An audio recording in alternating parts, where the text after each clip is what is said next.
sa online. Ayun na nga, pinag-drawing niya naman ako ni Yowie. Akala niya naman napakagaling ko mag-drawing. Mas lagi niya lang pinapagawa ng mga bagay.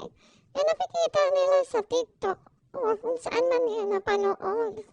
Kasi ako naman, nagtatry. At least nag-try. Yung panganay ko din mahilig mag-drawing.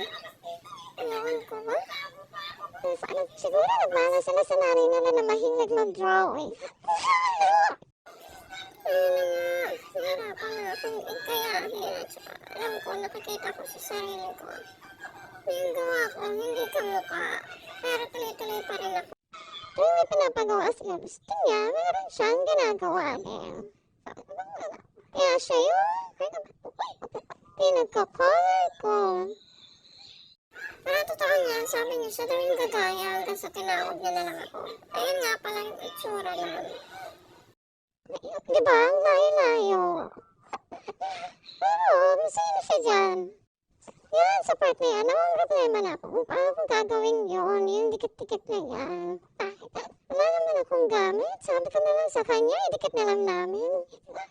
Ayaw niya. Pero bandang huli, pumayag na rin siya. Ayan, tignan niyo. Okay na yan. Masaya na siya dyan, oh. Yun lang. Bye!